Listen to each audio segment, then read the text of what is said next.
Hello guys, it's Sander here. Today we are back with another Kaspa market update.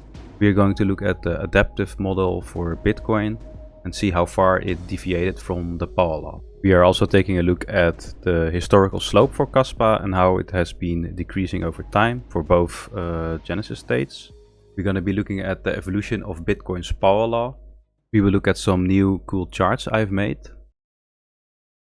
We'll take a look at Proselyte's post where he compares the power law for Bitcoin and Kaspa. Hiyoko-san thinks the scale invariance is broken because of the KRC20 launch. We had huge transaction fees because of it. And we're going to be looking at the premium index, the sociometric index, and the Euclidean distance. On the 3rd of February, we experienced a huge market crash or a liquidation cascade. So at the day of the market crash, I was looking at the CoinMarketCap and the top 100 coins, and they all looked kind of similar. This is the last 30 days, but I was looking at the daily. I was scrolling through this list, and even Kaspa got destroyed, and it was one of the worst, actually. So in the last 30 days, we're down 9.5%. It's actually, compared to the top 100, it's not that bad. Even though Kaspa has great fundamentals and is following a power law, I was still surprised that it went down all the way to 7 cents. So this is how the empirical Kaspa power law model looks like all the way zoomed out. And if we look at the Chancellor experimental model, which uses different power law parameters, we can see that it actually deviated far under it. In my Chancellor experimental model, I use the same concept and approach as this chart. The power law regression here is based on finding the outermost support and resistance levels. And my model followed a power law similar to one of these blue regression lines. Another difference is that this model uses May 22 as the genesis state. This marks the start of the chromatic phase when Kaspa's structured emission schedule began, with monthly 5% plus reductions and yearly halvings. This shift is significant because it separates the pre-deflationary phase from the structured emission phase we are in now. If you look at the Chancellor experimental model on TradingView, we can see that the price went way below it. But this model actually calculates the power law parameters for us. So if we go into the options of the indicator, we can use the adaptive mode. We can see how it shifts. So if we use the most up-to-date power law parameters for the May 22 model, we can see that it kind of bounced off the minus 60%. So here's the same model in a double logarithmic space. You can see how the bottoms are a little bit consistent around the minus 60% deviation. And here you have that bounce. So the conclusion I've come to, and I didn't fully realize this until now, is that using different power laws to connect tops and bottoms is not correct. Even though the lower band often acted as strong support, the right approach is to use the most up-to-date power law parameters for both models and their percentage deviations. And here is the main model that uses the original genesis date. We enable adaptive power law. You see the changes in slope over time.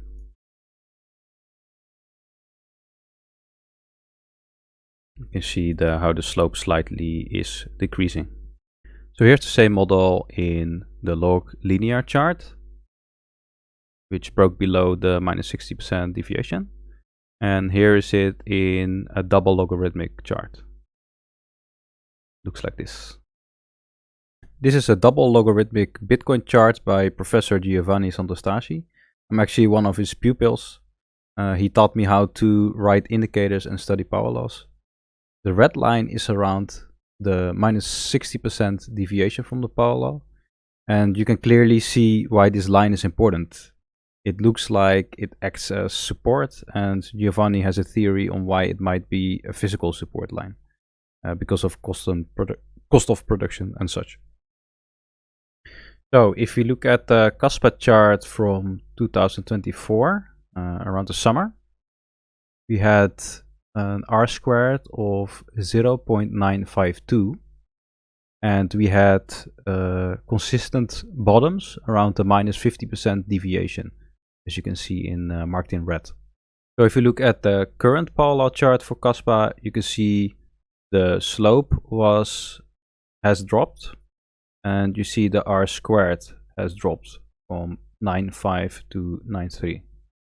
You can also see that the minus 50% or minus 60% deviations are less consistent, and we dipped below the minus 60% deviation. Dipping below the minus 60% deviation might not be the end of the power law, and I'm going to show you why. So here we have the Bitcoin chart.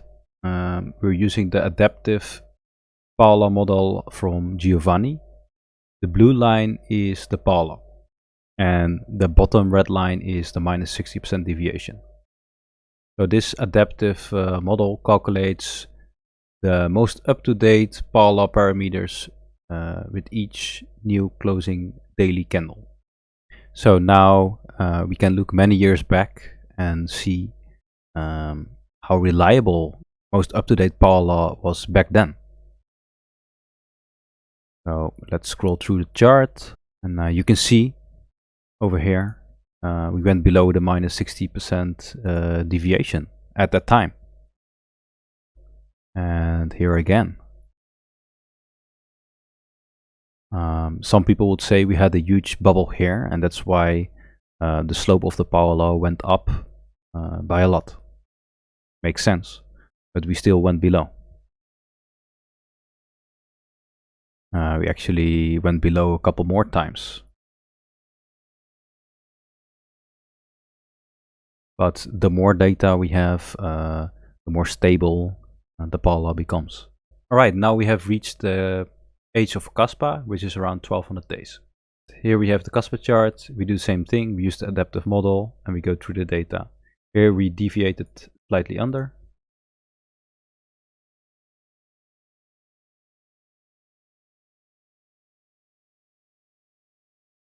Here we deviated as well. Here as well. And we are right here. Alright, let's go back to the Bitcoin chart. Let's see how far these deviations were. 80%, 70%, 65, 66%. We stayed under the adaptive power law for quite a while, for like 3 or 4 months. 1.5 months right here. So looking at the Bitcoin and Kaspa chart, I would say that the Kaspa power law got stable way faster. Crypto Proselyte actually compared this as well. He found out that at the same age Kaspa is right now, Bitcoin had an R squared of 0.74, which is actually terrible, while Kaspa has an R squared of 0.93 currently. What's also interesting is that when Bitcoin was 4 years old, the R squared was 0.85, 7 years old 0.88, and 8 years old 0.9. I'll say this first bubble and these two bubbles had a huge impact on the temporary power law parameters. In 2015 till 2016, we spent a lot of time under the adaptive power law model. This is a spreadsheet by Mr. Forgo Work, and he calculates and plots the Bitcoin slope over time. And as you can see in the earlier years of Bitcoin, you can see the slope was very high and it starts decreasing and stabilizing over time. So around 2018, the R squared increases and the slope stabilizes. As we can see, the adaptive model is starting to get close to the most up-to-date power law parameters for Bitcoin. And you can see it bottoms around the minus 60% deviation.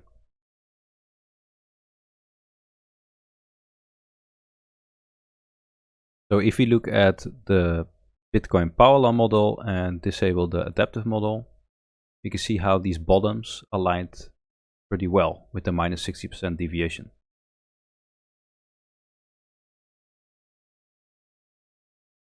Even in those earlier days. So if you go back to the sheet and look at the Kaspa's slope over time, you see that it has been decreasing. And for the second model, which uses the chromatic phase as genesis date, we can see it's increasing, but it's also slightly decreasing currently. Alright, this is a video by Upsk32. So this shows the evolution of Bitcoin's power law support line, which is around the minus 60% deviation. If we stop the video here and we look at how steep the slope was and how high the minus 60% deviation was, you would have bought way too early and it will dip way below the minus 60% deviation. But this is obviously because we had a huge bubble in Bitcoin back then. And if you compare it to Kaspa's data, Kaspa became way more stable in less time, and Bitcoin took a long time to get stable. But in the end, Bitcoin is looking beautiful. So by looking at this, I think we still need to give Kaspa some more time to develop its power law and at least go through one full Bitcoin cycle, which is 4 years. And maybe then we have a more clear picture if Kaspa is truly following a power law. So recently I took a look at the Kaspa market cap over time. It's also following a power law for both genesis dates. So the main reason I look at the Kaspa market cap over time is because of the Kaspa inflation. So from 2024 to 2025, we had 14.75% Kaspa inflation. Around 3.2 billion KAS was printed. If you take an average of 10 cents per KAS, that will be around 325 million USD. I would say this also had some impact on the recent price movements. So yeah, I think both charts for the market cap still look fine. This one deviated under it a little bit. So I also made charts for the trading volume of Kaspa. It looks like they are following a power law as well, but the R squared is under 0.9. We have a lot of spiky data points. So if you look at the 50-day moving average for the trading volume, you can see it's clearly following a power law. We do not calculate the R squared of the moving average. That shouldn't be done. But if you would, then the R squared is probably very high, more than 9, obviously. It reminds me a bit of this hash rate power law chart for Bitcoin. Speaking of hash rate, Crypto Proselyte released this chart back in December 2024. He shows that Kaspa's hash rate has been following a power law as well, and very close. It has an R squared of almost 0.96. This is another great chart by Crypto Proselyte. It shows that the Kaspa balance distribution is also following a power law. Crazy. And Bitcoin's balance distribution is also following a power law.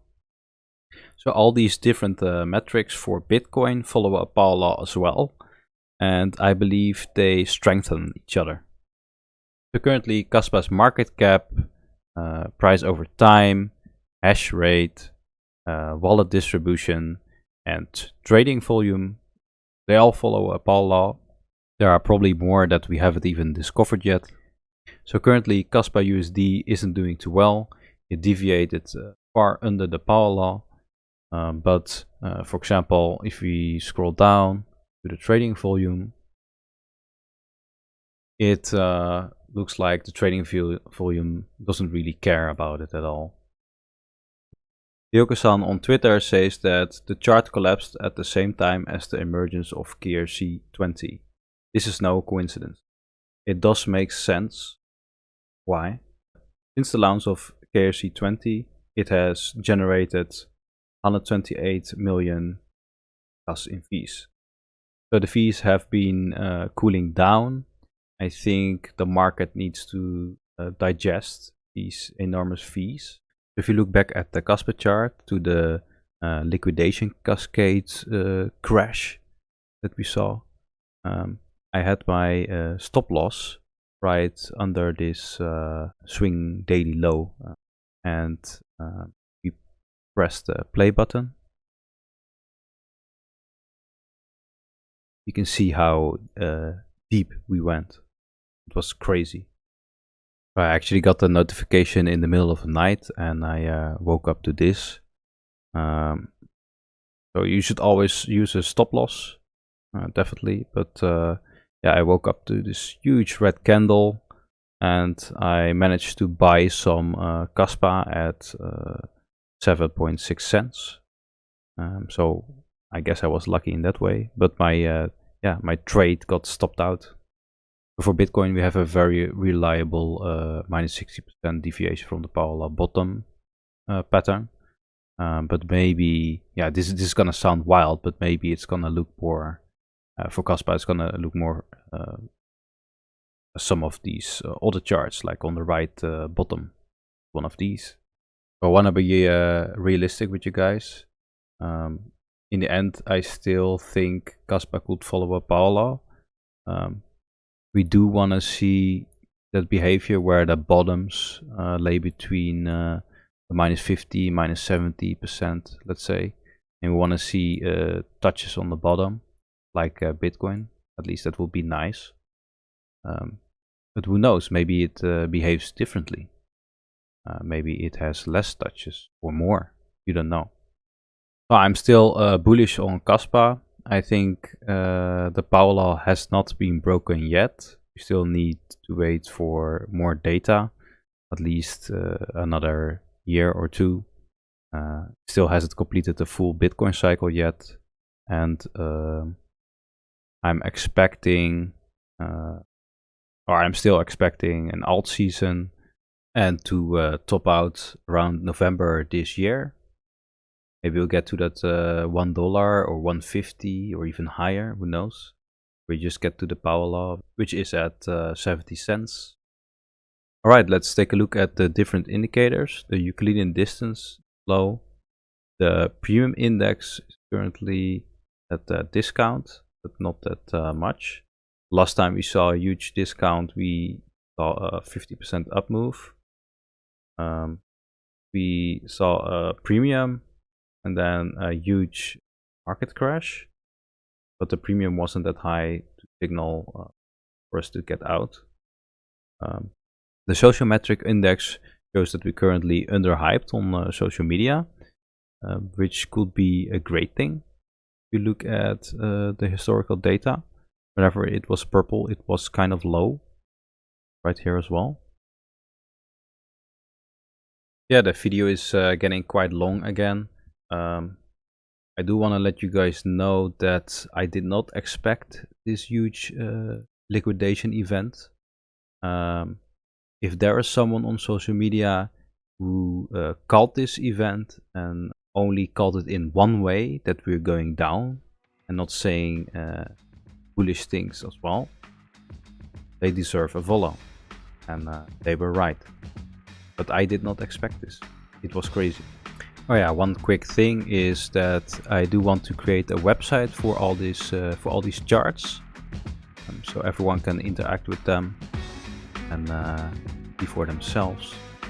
I wanna add the wallet distribution and the hash rate and maybe some other things as well.